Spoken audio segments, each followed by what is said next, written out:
se sim mais, bota bisa como partido que bota sostener que dembo constituição, no caso que bota welen para hinka dembo lei de reino, dembo Rijkswet, kaft de forma que está no momento aqui, me quer ora é não tem respeito, não tem como te diz, sentido de compreender e luta que o outra tem de nos antepassados, não de partido, de vários partidos para nós termos independência de nossa parte dentro do reino, e me lamentar isso aqui profundamente. Nós não queremos que nós me entregar maneira que tem de landspaket agora que não como se vai entregar maneira que o partido não aqui sim a voz ferrar que não está bem para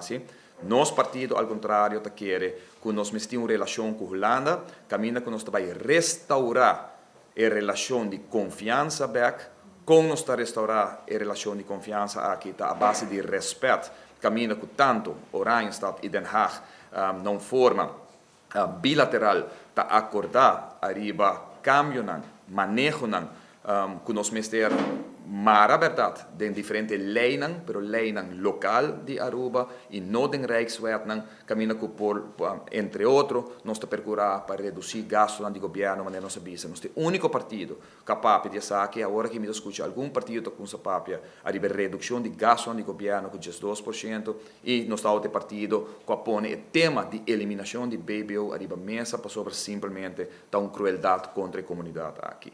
Como nós estamos assim, chegando a acordo com a Holanda, caminhando com nossa visa, que nós estamos comprometer, ganhar confiança e mostrar a Holanda que nós podemos cumprir e fazer nosso trabalho. De com a OSI, por ter surplus de nosso presupuesto. De com a OSI, por procurar para por cumprir com certa ponência na cabine de parte da Holanda, para só ter pressão arriba do governo, que está sentado no momento aqui, e naturalmente, essa aqui também a custo da comunidade de Aruba, para sobre nós não mira que o governo barra gasto, ao contrário, continuamente nós mira com custo de vida está aumentando na Aruba e cada viagem o governo está cobra dentro do saco, dentro do porta-money, dentro da carteira de nossa comunidade.